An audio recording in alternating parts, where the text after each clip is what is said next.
exactly. It's like Yeah. George, you're taking that. Blow problem, so. I thought you watched that. Should we try? Yeah. So, did he get stuck in this shit? Or did he walk up from the station? 8 bars with the backing. Then 8 bars intro, which is basically over the top again. And then the brass. And then once round.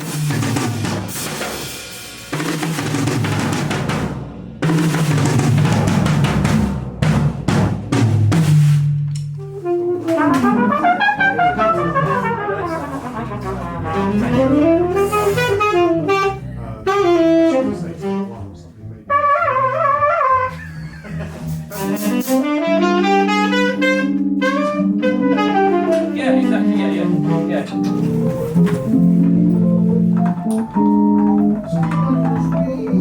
This over here, right?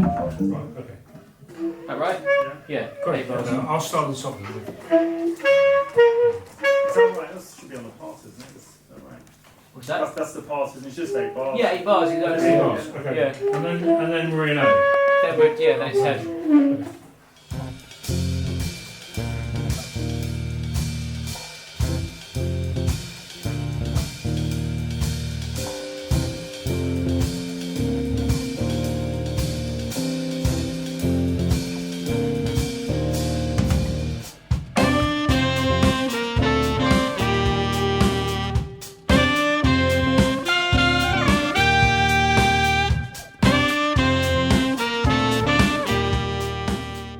The session musician, a hired freelance musician, able to play what's put in front of him or her for general purposes. I mean, it might be for recording, it might be for film, radio, television, idents, commercial jingles, anything. You're basically a hired gun.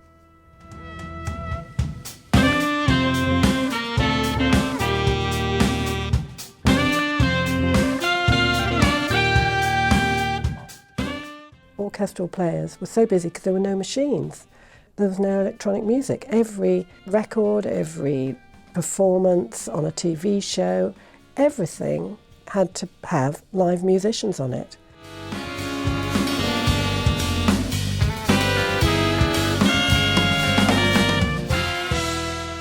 The session musicians in my youth were the top.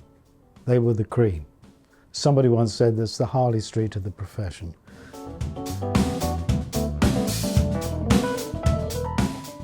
You had to be a very good player, playing in any style you're called upon from music from the last 30 years.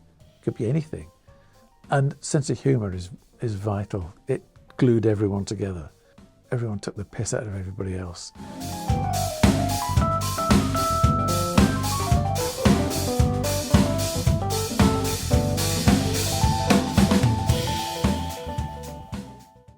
I went to see a film called The Blackboard Jungle with 2 mates of mine who were guitar players. And we came out of the film, Rock Around the Clock was in it, which was that big hit at the time. And they said, let's form a rock and roll group. So I said, yeah, okay, what do I play? And they said, you play drums. So I did. Interested and fascinated and loved music all my life since I was at least 5 years old. I grew up in a musical family because my father and his 2 brothers were Salvationists and played in Salvation Army Band. My dad's a musician, and there was always, like the accordion bits hanging around, ukulele. And I just used to always pick them up and play it, and do mirror guitar, We used to go to a lot of the symphony concerts, my mum and I, and where Dad was playing. And the only person that was a woman was the harpist. And I thought, rather than become a piano teacher in a school, why don't I try this? Because there's a chance I might be able to get into the orchestra. When I was 9, in class one day in my primary school, Miss Williams came in with a descant recorder, played a little bit, said, would anybody like to form a little band? I was mesmerised. This is, life-changing moment. But we were in the band room and my sister got on the drum kit and played the beats.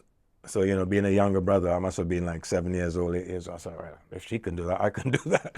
So I did, I got on and I played, and then it started from there. As my mother was singing in the Sikh temple in Stepney Green, there was no tabla player or percussionist to accompany her. So my father began to learn to play the tabla, but he was terrible. And the story goes that I would then sneak into the room afterwards and play, and I had a natural knack of playing. So when I was 6, I began to accompany my mother in the Sikh temples as she sang hymns. I was very jealous of my cousin who had a flute given to her, and I wanted one, and I wanted to be better than her. I loved singing.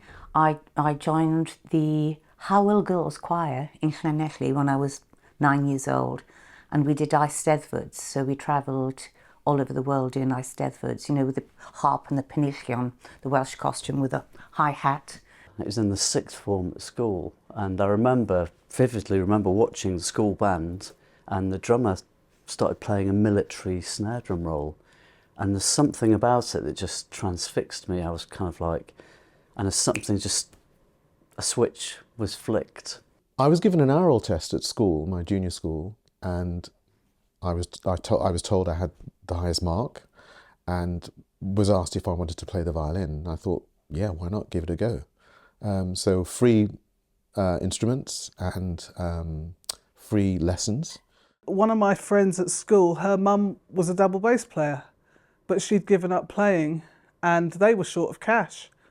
And she said, do you want to buy our double bass? And they sold it for a knockdown price. I can't remember what it was, but it was really cheap. So my mum said, yeah, we can afford that. And hence her career was made. So when I was 14 and I was, Dad, I want to start playing an instrument properly, and at the time I think I was very into, this was kind of late 70s, well, early 80s I would say, and I was probably into sort of post-punk, that kind of music that I was listening to at the time, and I wanted to play the bass. Paul Cinnamon was my hero from The Clash, and I said, I want to play bass, and he was like, he goes, no, if you're going to play an instrument, I want you to play an instrument that I want you to play, and he came home the next day with a tenor saxophone. There's a guy up the road and he played bass, and he said, do you want to form a group? And we played in somebody's front room. We weren't garage bands there because we're working class and most of our dads didn't have a car. And then we made too much noise. So the guy who was a member of the British Legion let us borrow the hall. We were playing in the hall and somebody walks in and says, we're playing for fun. He says, do you want a job? Do you want to do a wedding? And then that's the first booking. From then on, we get 2 bookings a week, 3 bookings a week, 4 bookings a week. And then at that point, we pack up our proper jobs and we're musicians and singers. I got a phone call from the contractor of the London Philharmonic Orchestra, and he said, I hear you play the harp. And I went, yes. And he said, would you like to do Swan Lake for 6 weeks in Southsea in the summer? I said, well, okay then. I thought, well, I'll give this a go. My first real gigs was with my brother, just as a duo, Hammond organ and drums. So we used to do TV shows in Trinidad. I remember playing a girls' high school in Trinidad, and that was my first time of being mobbed and asked for autograph. All the truth is coming out now. I used to bunk off school and go and play in coffee bars, along with the jukebox that was there, and somebody spotted me and offered me a job. With my dream, I wanted to get a record deal and become famous. And I sent, then it was cassettes, demo cassettes off to all different record companies, and a couple replied and invited me to London to sing, and I got a record deal. So I was one of the lucky ones.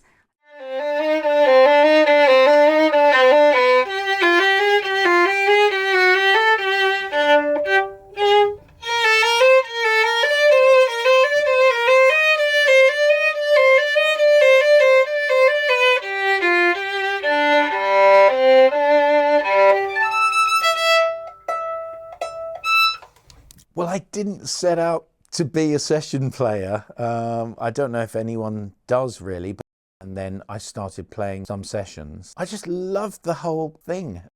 I'd put an advert in Melody Maker saying X name group, what engagement wanted, and it got answered by a manager of the singer Michael Darboe from the Manfreds.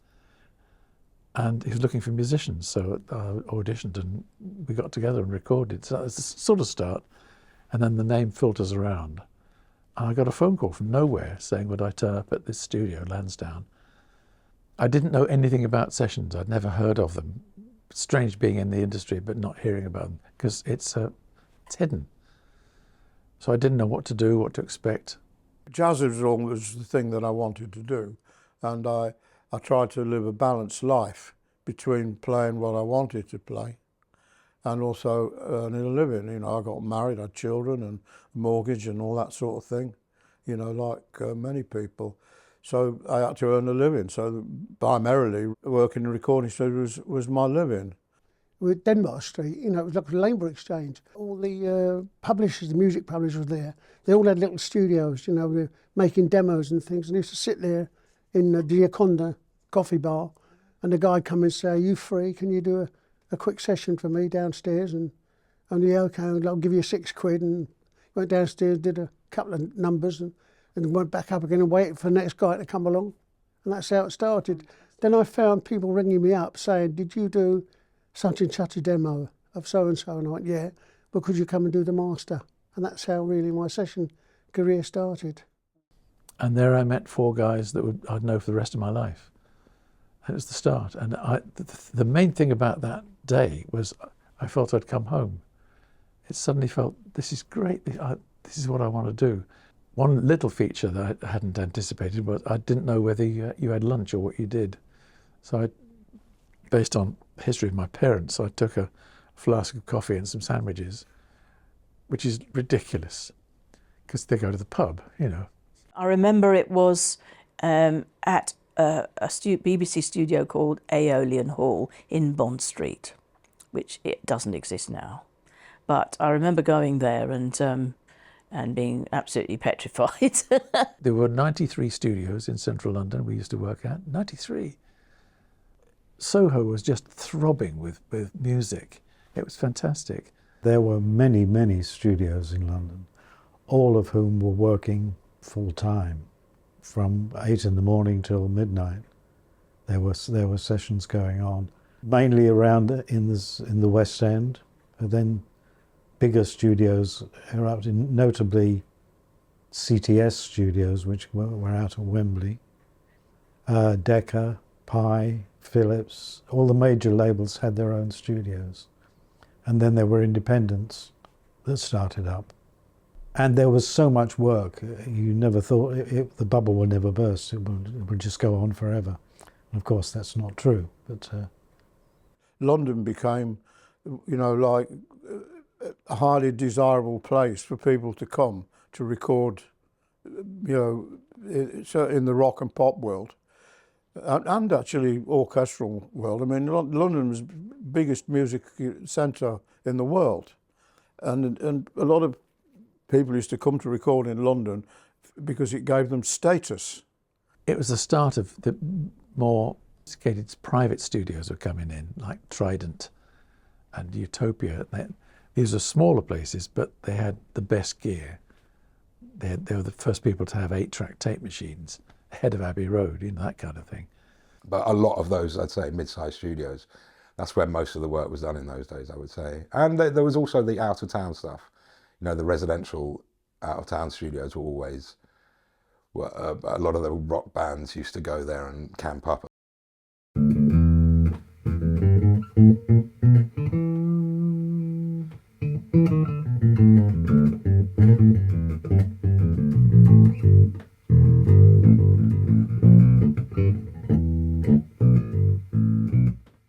Fixer, it's also known as a contractor. They were the intermediaries between the record company and the producer or the artist. They would know who to book, who was available, who was good, and they wielded a lot of power. And you had to be on their books to get to work. If you weren't on their books, the work didn't come in. In the sort of what I would call the sort of the real music world, where people are making records, it's more word of mouth than anything. And then in the more legitimate side of it, where you're recording film soundtracks, TV shows, most of that comes via a combination of recommendation and working for fixers. You get discovered by one fixer, and then everybody wants to. They're all muscle in and phone up. So every single morning between 7 and 8 o'clock, the phone would ring constantly. Can you do this? Can you do that? Can you do this? So you're filling up. In fact, it got to the stage at one point where I was working 12 hours a day, every day. And I had to, it wasn't good to turn work down and say, no, I don't want to do that. So you had to invent. I invented a studio and a fixer who nobody had heard of, just to put some time in my diary there. Sydney Sachs, who was a very, very big time fixer, actually phoned me up for a session quite early on in my early 20s. And I've never been ill. I'm never ill, but I somehow got this terrible bug on the day that, you know, of his sessions, and my mother had to phone up and and say, I'm really, really sorry, but Skylar's actually not able to get out of bed. He didn't ring me for 5 years after that. So you used to get your work by telephone and keep a diary at home. If you were out when people rang you, well, you missed the gig, unless perhaps if your wife was at home, she could keep your diary, you know. The studios were great back then because they're, you know, if you worked in Air Studios, for example, in Oxford Street, there were 5 studios in there, 5 or 6. And there's different bands in there. So, you know, you end up playing on and meeting people that you wouldn't have met. And they look at you and they go, oh, percussion, gee, could you put some of that on my album? And so on and so forth. It was a great way to network. I think one of the most memorable first sessions I did was Life of Brian for Monty Python. I was doing a single, and Terry Gilliam came in, and Andre said, oh, this is Sonia Jones, she's from Wales. And I was very, very, very Welsh. And Terry said, oh, can you sing like Shirley Bassey? And I said, no, no, you know, I had a very pretty voice. I said, no. And he said, well, you're Welsh, can you come and, you know, do this demo for us to send to Shirley Bassey? And it was Brian, the babe, and I put this accent on, and they used it, and it's followed me all my life. There were 2 major harpists who did sessions in those days who helped me a lot. And they helped me so much because they were so busy they couldn't do all their work. So they, oh, Skylar will do that one. If you played on a particular record that had some sort of, if it was seminal or had some kind of, you know, it was very popular, you know, everyone used to check out the album covers to see who did what. And so you get approached by producers or artists themselves.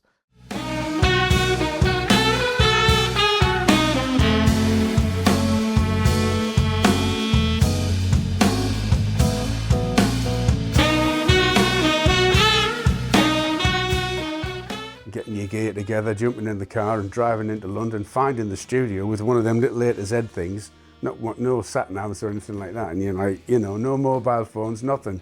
If you couldn't find the studio, you were screwed, you know. I used to have 3 sets of gear that the roadie had, a roadie called Terry, and we used to have 2 or 3 sets of gear always on his van, and he used to go around and set it up for us for the next session because we never had time. It was that crazy. As session guys, we did more recordings than any of the biggest stars ever, time-wise, because we were booked continually, and we'd be going from one, running sometimes in Soho, from one studio to the next. I don't know, and I've never counted. I've told I played on 42 number 1s. There was one week I did actually 21 sessions. I did 10 o'clock in the morning till 10 o'clock at night, and then 11 o'clock at night till 1 o'clock in the morning.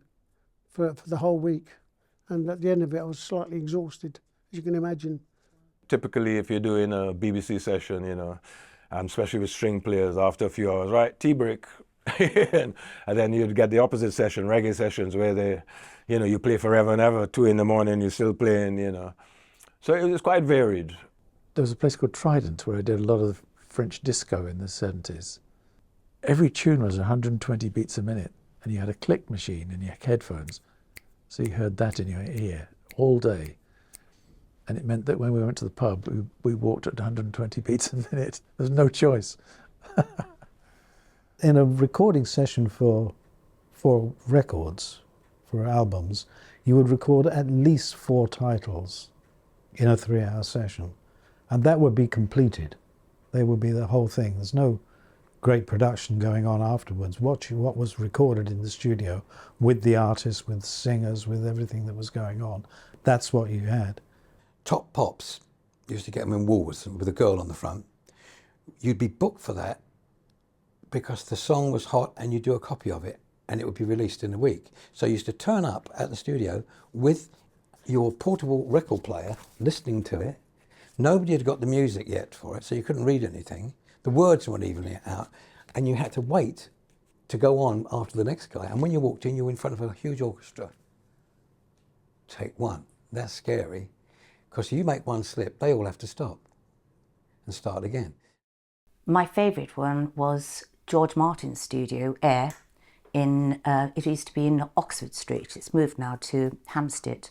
But you'd bump into Paul and Linda McCartney in the corridor. There was all different sorts of people. It was exciting. At Abbey Road, there's an echo chamber they have at number 2, which I'd heard on records and often used to wonder what it was. It sounded magical. And I finally got to see it. You could go through a door at the back of the studio, and there's this little room. It's like a tiled bathroom, and it stinks a bit. And there's some concrete sewer pipes that reflect sound.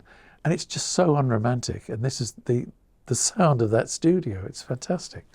The secrets. I mean, I first went to Abbey Road in about 1968. But the sound of the hop in Studio 1, because I've done a few things on my own there, is just heaven. It's just one of those acoustics. But the other part of going to Abbey Road, which was great, was people, all the tourists, and they see you and they're wondering, oh, I wonder if that's a famous person. That was quite a buzz. My first film session was at Denham Studio, and I was depping for a long series of film sessions for the musical Oliver. They would project the film onto the big screen at the back of us. The conductor would conduct to his sync points on his score. The skilled conductor, and they had to be, knew how to make it follow, speed up and slow down, and hits and everything like that, and accelerandos and things like that. And that was a real skill. You used to be able to see the film that you were playing the music for, but that's very rare now.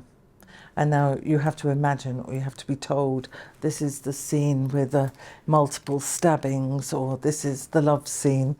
You'll have 4 clicks in, and then everyone's wearing headphones, and you play the music.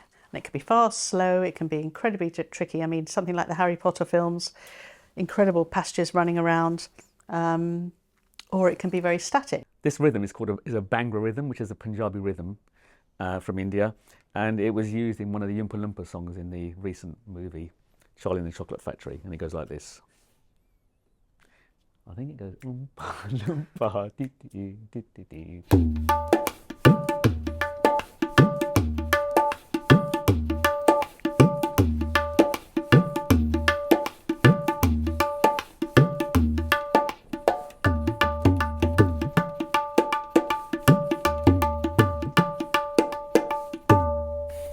We have to be able to go in any time of night or day feeling like absolute rubbish and play like it's the best piece of music we ever had to play, and play it like we absolutely adore it. And most of the time it isn't like that. Most of the time it's average, sometimes bad. Occasionally when it's really fabulous and you just start playing, it's like, oh, okay. And that is the difference. Suddenly you realise all your discipline, all the things you work for. Washing machines live longer with cowgum. 8 o'clock jingles were a part of a session musician's life.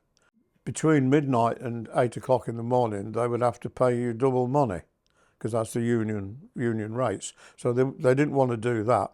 So but the earliest they could get a musician in a studio without having to pay them double money was 8 o'clock. 8 till 9 in the morning. Hideous hour. And it was called the greedy hour. So some people actually did that and then did 3 sessions. So they didn't have a life. And you turn up with great players and you're working for Kellogg's. It's very strange. So they said, we have to sell this project called Calgon.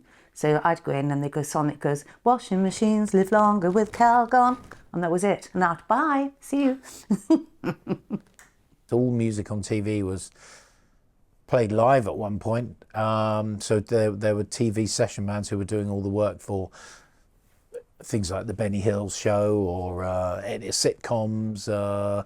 Used to be pre-recorded, but they were all bands, theme tunes. They were all bespoke, written for those TV themes before the advent of library music, which is where music would go into a library.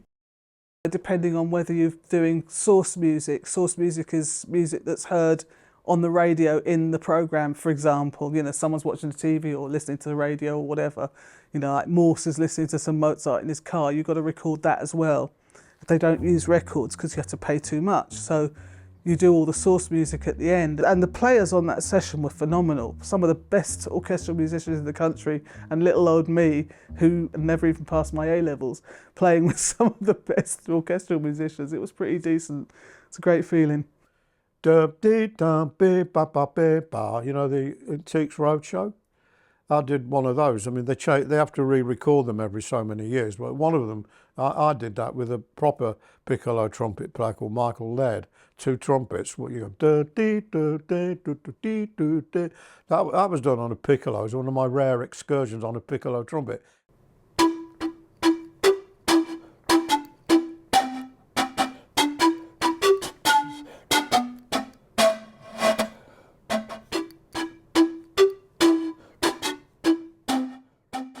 Audio Network, for instance, they're making library music for TV companies to use on natural world films or farming programs, and I've just done one for Country File, which, you know, you never know where your playing's going to end up.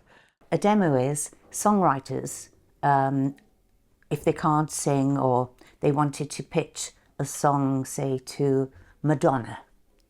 So they'd get somebody like me to go in and sing it a bit like Madonna, then they'd send it to Madonna's publisher for her to hear it. Otherwise, these stars wouldn't hear the songs.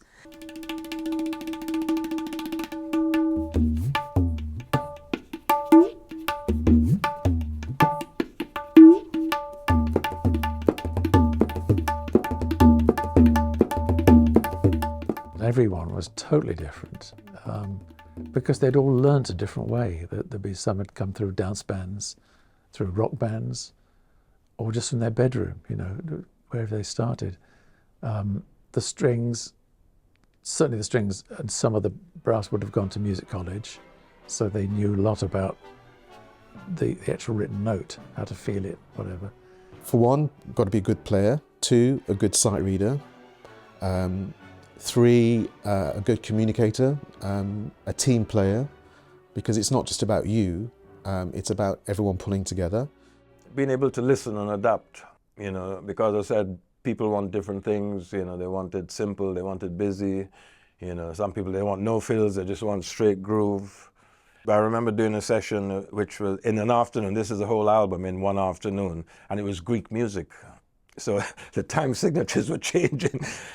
I have no idea how I got through that, but I did. I didn't know the difference between a crotchet and a hatchet, to be honest with you. So the thing was, you know, people were throwing these pieces of paper at me and going, what's that, you know, and music. So I had to, eventually I got caught out badly on a session. I was given a part and it was written out as 9/8, wherever that was. And I said, I can't play this. Well, I can't even play 4/4, never about 9/8. And I decided there and then to go and learn to read music. So being on the session, not being a reader, I could hear the music, I could hear the chord progressions, I could hear that, but I couldn't count bars, I couldn't do anything. So most of it was all right, but if there were any difficult bits, the guys in the band or this other session musicians were my friends. So I'd have to ask the keyboard player or the bass player, listen, when the bridge is coming up, give me a nod. Stuff like that. The skills. I think it's one of absorbing the situation, can be tense, can be relaxed.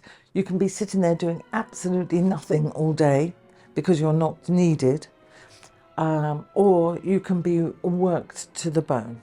It's not about showing off, it's about, you know, being part of something and getting little parts that make something sparkle, not like, you know, going crazy over everything and trying to let everybody know you're the gunslinger, you know what I mean?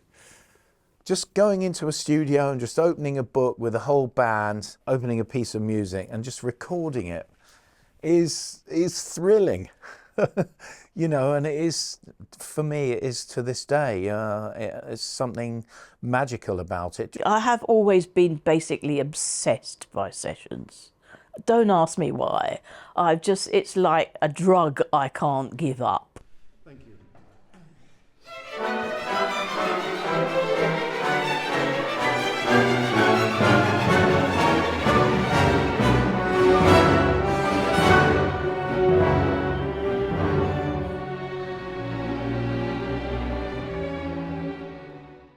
And the London musicians were always famous for being able to sight read brilliantly, you know, to make it sound almost as good as it can be straight away. There was nothing like sitting on the balcony at Abbey Road 1 or Air Studios on the balcony and watching them sit down, having parked the car, got the coffee, had a chat, you know, the viola sitting next to them or whatever, and then they look at the music for the first time and there's the conductor, oh, it's 10 o'clock, and they play a cue they have never seen before, and they interpret it, they play it beautifully, and the tears just roll down your face. They do, even now.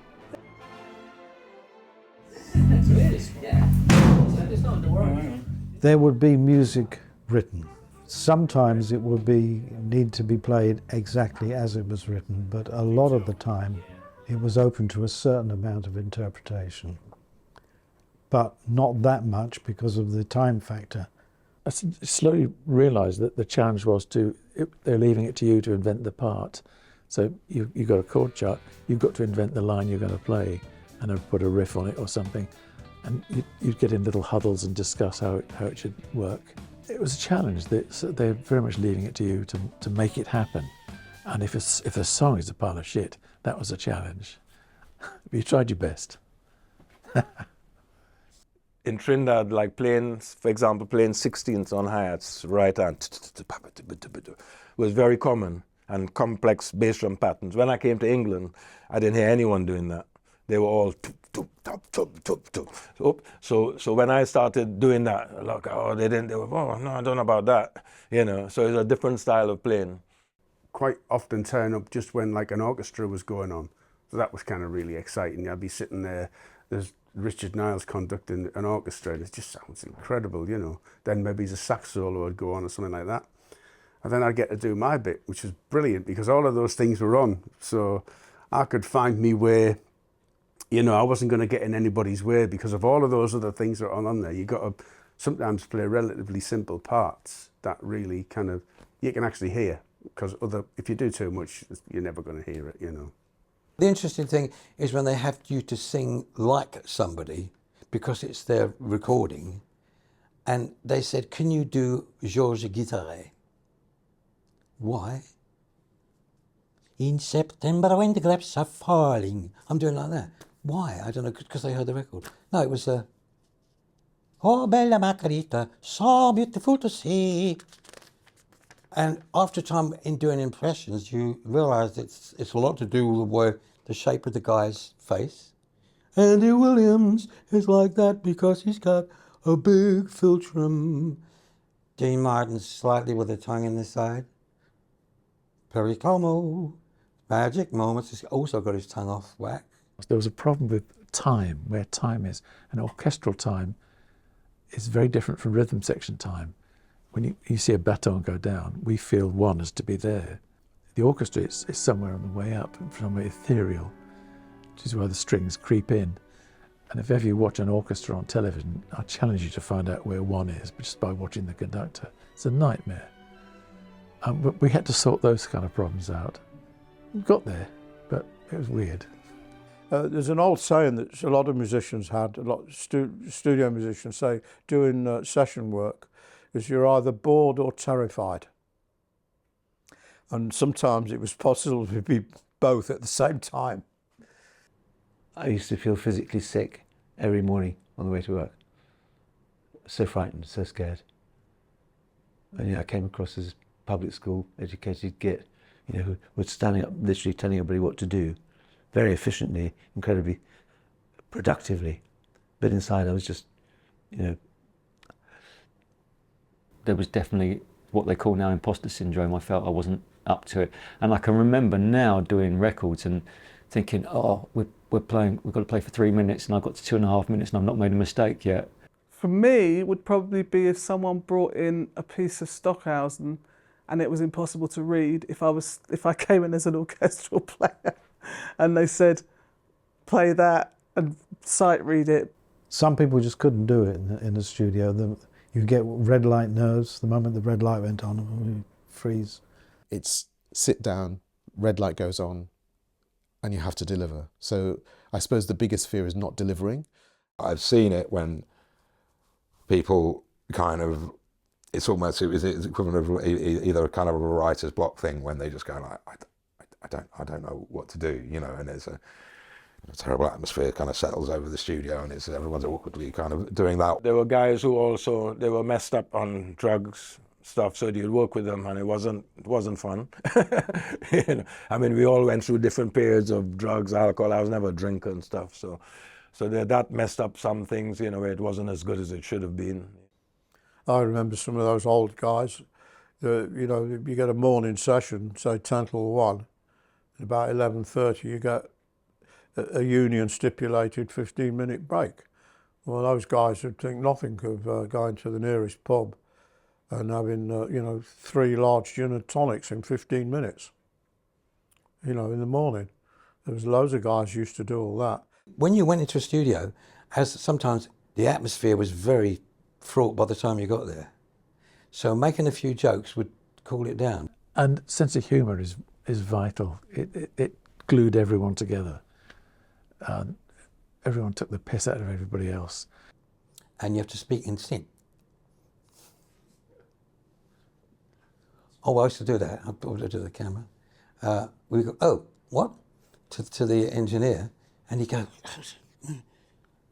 Our humour let us down sometimes. The giggling started, especially if you're laughing at the part or someone, or the artist is a pompous arse. It's going to happen. And on bad days, we had to sit back to back. We didn't dare have eye contact because the shoulders are going. On a really bad day, everyone in the room went for a walk on Primrose Hill just to stop laughing because the stomach was hurting. So that kind of thing,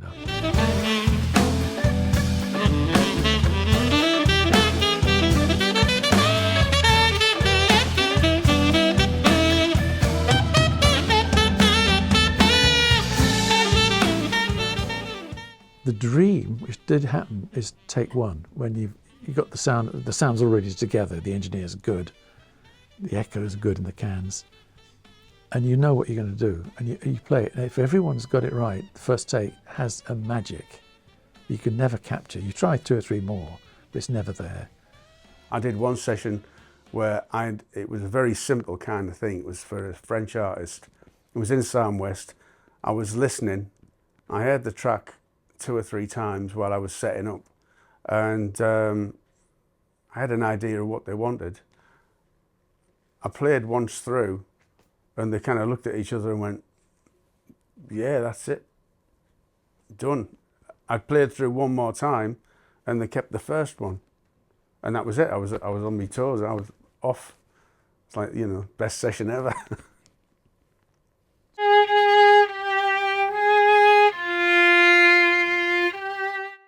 Both sides now.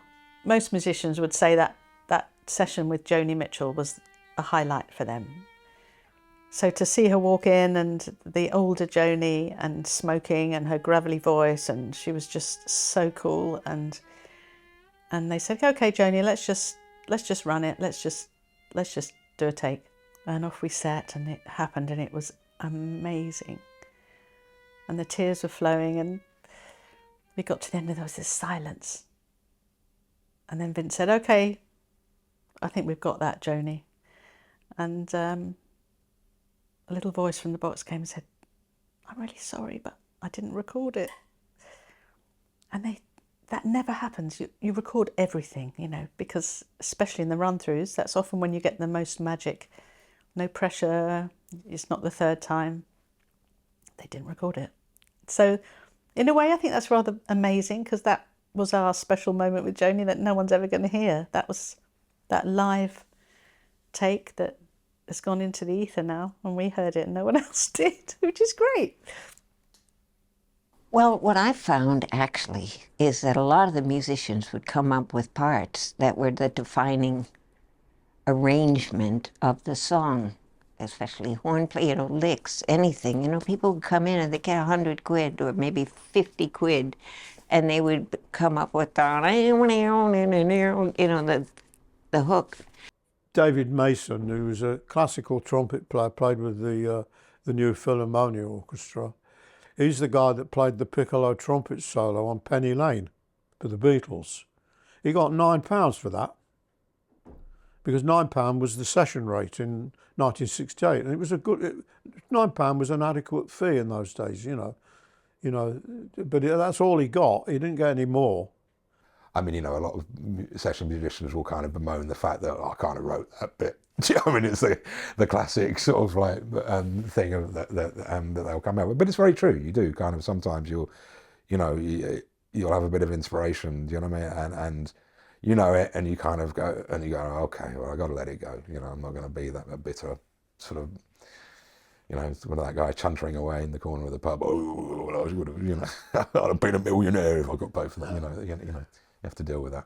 Well, there used to be a sign up in one studio, which was the studio rules.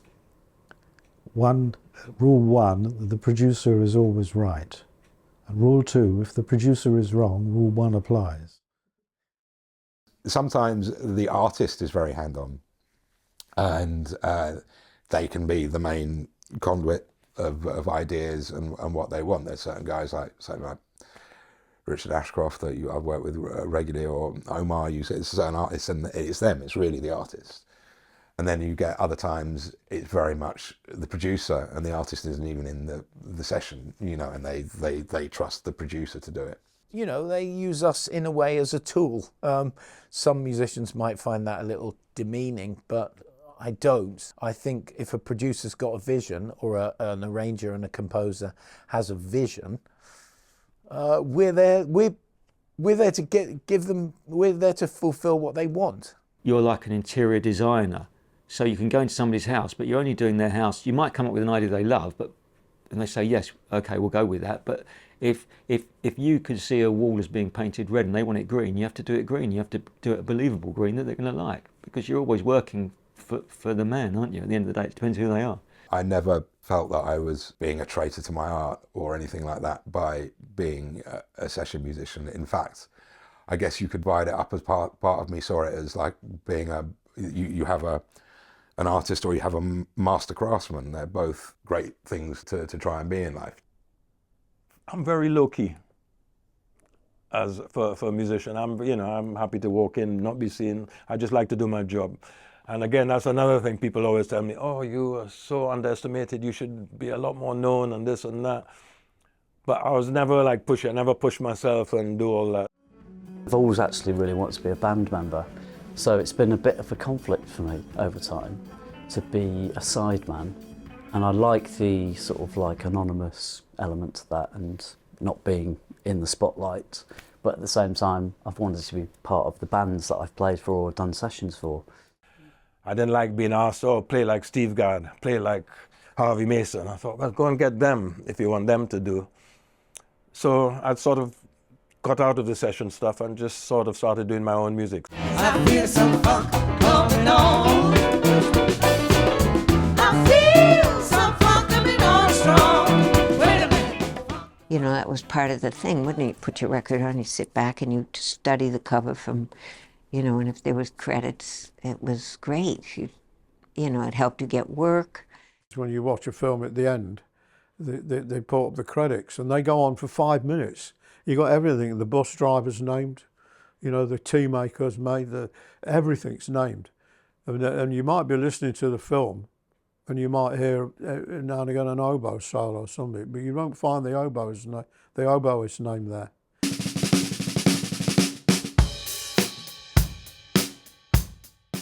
You get odd occasions. I did some sessions for a pop band, and I was asked if they could leave my name off the credits because they wanted to tell the drummer in the pop band that it was his performance. You know, so I played on these pop tracks, and the young drummer, they'd got him in, and they said, "Oh, well, we've just taken the best bits, and yeah, great, it's brilliant, you sound amazing," but actually it was me. So you have to kind of, I mean, that's part and parcel of the doing sessions world. I'm not dismayed at anything except for when I get mixed out of something. That really gets me. You can't wait for the record to come out and you put it on and it's like, wait a minute. Or else you're so low in the mix.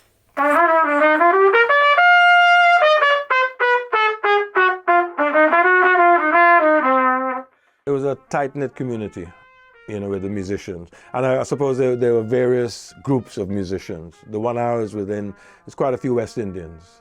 In America, they had a thing called the Wrecking Crew, from LA.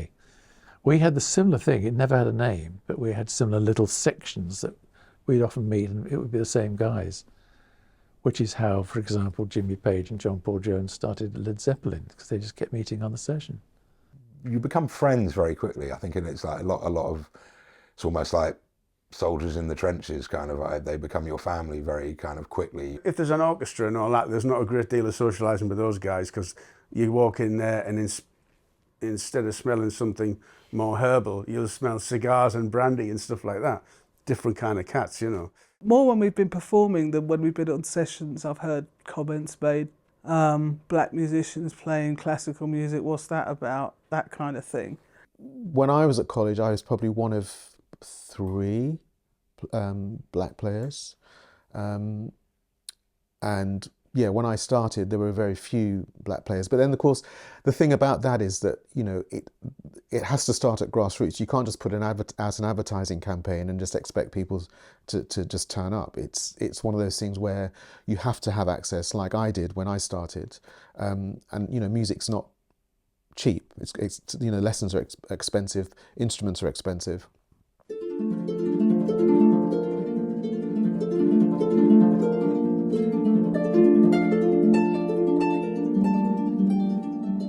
When I first started, I was the only girl for probably 30 years of my career. All sessions were all male. For years, it was backing vocals for the most part, for years. Women were probably, well, definitely were seen as just singers. Lots of sexist comments, but you know, I'm so used to that anyway. Everybody was in the 70s. And you just, you know, people were described as NSIT amongst the women you were working with, which was not safe in taxis, for instance. NSIT over there, and you just thought, thanks for the tip, won't get in a taxi with him. You know, we just protected ourselves in a way.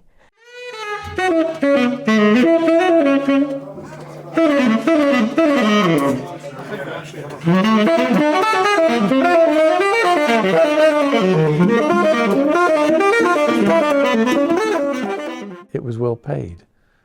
And at very first, I discovered I was earning 10 times more than I was in a band earlier for the same work. So you can just go and earn the money. And at that time, in the string quartet I was in, it would subsidise our rehearsals, which we weren't getting paid for. I mean, I've had to make some very hard decisions about what I do because, you know, I've turned down things with, you know, world famous guys that want to do like a tour playing jazz, which wasn't worth a lot of money. And that didn't matter to me. I wanted to do it. But at the same time, I've been offered like a series and I had to do it. So I had to choose, and it was such a hard choice, and it really felt so bad about having to choose between the two things. one big thing you had to sort out or cope with was the touring. That means for 2 or 3 months you're not taking any calls. And what happens then is other players think, oh, hang on, and they move in and take your slots. And it takes a bit of time to let people know you're back in town again. So there's that trade-off.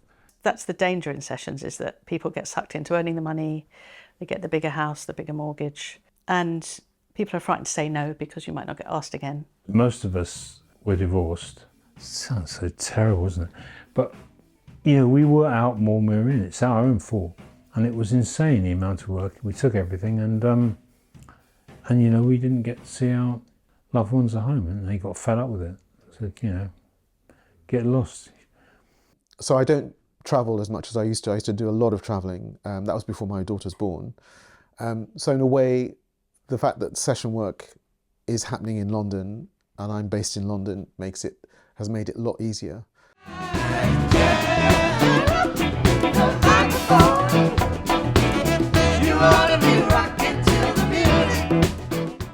It was necessary to belong to the union to do legit session work, and certainly TV work, that kind of thing. It was unionised.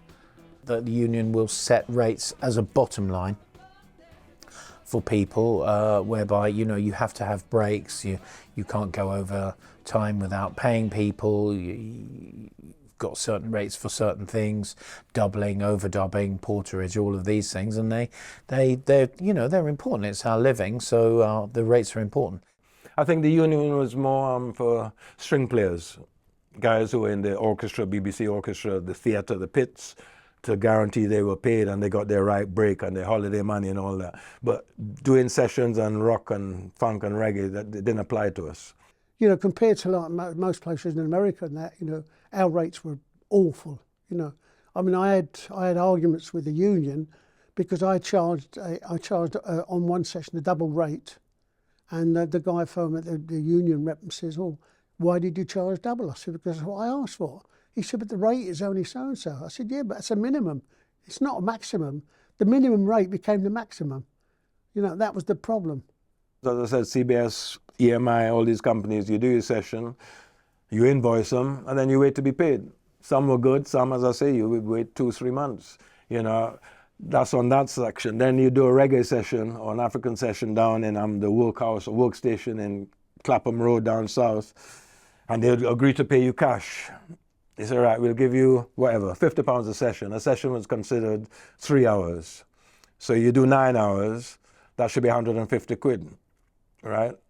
They'd come with 50 quid, say, "Oh, here's your 50 quid. Say, no, a session is 3 hours, we've done 9 hours, so I should be up for 150 quid. Oh, I don't want to pay you. And then the other scene was they'd come with some money and then a bag of weed, marijuana. Say, "Well, take that instead." I said, "No, we need cash." There are certain royalty and certain organisations that protect musicians. So even if you're not a creator of the music and you've played in the music, you're still entitled to a very small percentage every time that track gets played. And that's covered by a company called PPL. No one knew at the time that we were going to get residuals for pop radio play. But this is something over the last maybe 20 years. I'm not sure, I'm really bad on timings, but suddenly now the people that put in that work in the studios have got a pension.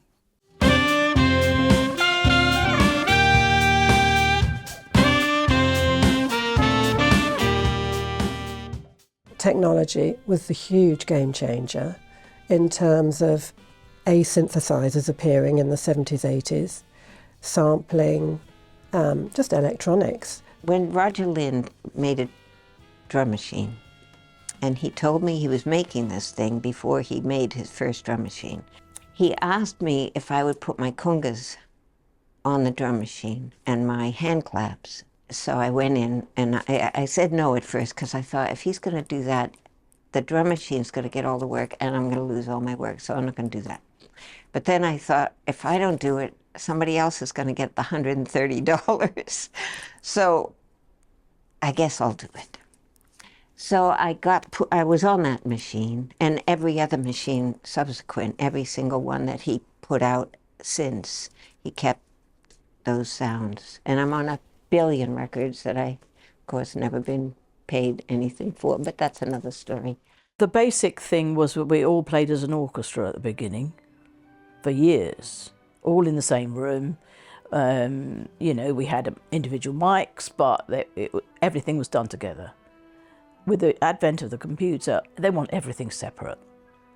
So even with the elements of the orchestra, they'll want to record the strings separately, the wind separately, the brass separately, so that they don't have to do the final mix until weeks later, and then they've got final control.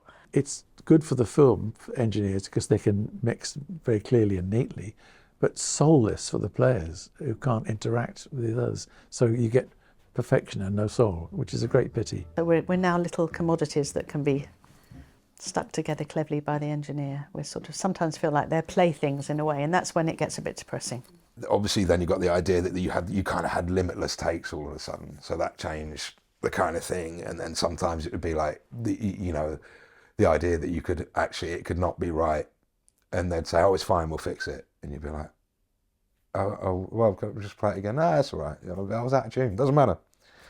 And all that kind of stuff. The rise of the Macintosh computer finally arrived at Pro Tools in the big studios and a thing called Logic Pro.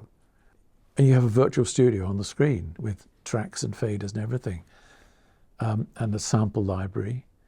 So you can actually produce stuff that's pretty good without instruments. I'm doing a lot, and a lot of other people are doing a lot of remote session work where we record from home or other studios, and then we send our performances over the internet, and then they are slotted into the music. You don't see anybody, you don't even see the producer, you're not even in the studio, you do it at home. So, that's very handy, I suppose, but, where's the collaboration? It's not really happening in that way that much.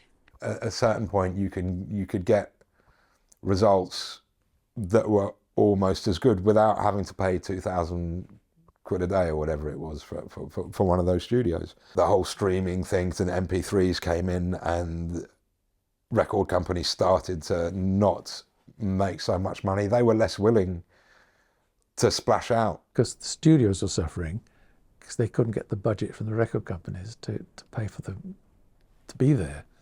So they began closing. And as they closed, music was evolving and changing. The two things led to less work. And so that was the implosion of the scene. When I walk around Soho now, I get a very different feeling from most people. It's like a ghost town to me, because almost every street there was a studio there.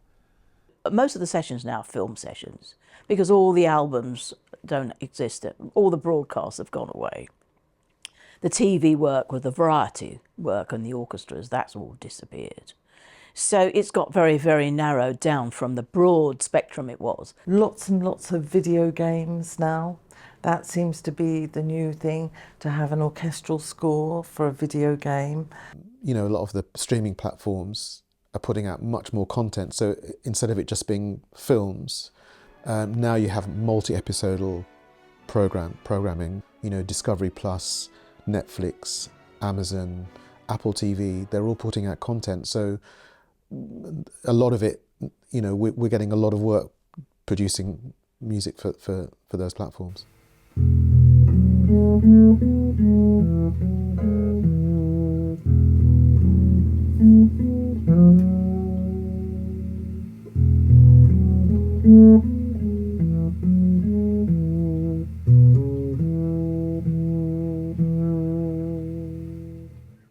2009, when I got an MBE from the Queen, my father then finally said, "Okay, you've done well." And I think also then I got an honorary doctorate degree from Exeter University, and my father could say, "He's a doctor." And we had such a ball. Probably we didn't appreciate how much of a ball we were having. I mean, how many people enjoy going to work and want to go to work in the morning? And when I go and do a film session, it's always the friends that I go to play for. And I think that's a very lucky place to be in work. Just going into a studio with musicians and making music together is a very special thing to do. And that means a lot to me, it always has done. The thrill of being in that room with those people just worked. And I didn't know I missed it till I found it, one of those. I really love my life, and it's so, I'm so lucky to have this lifestyle where I play and people pay me for it. I've been a musician since I was at least 5 years old, and I'm not going to stop now. It's been my whole life, We're coming back to life. it's a good feeling. It's a good warm feeling to know that you've been part of something that was so influential and so was just such a great. It's just a great record. It means that when I'm fed up, I can put something on and think, yeah, I did that. You know, it's like makes you feel kind of proud. You know, certainly on certain recordings. You know, it's like, wow. You know, I hear it on. You hear yourself on the radio. It's like, it's me there. It's always nice when you're, you know, pushing the buggy around Westfield and, oh, that's me playing that. You know, or you're in the pub and it's, oh God, I've forgotten about that. Yeah, that's me playing that. You know, it's still out there and it's around, you know, and it's like, so, you know. It means a lot because it's a record of your existence. I like that.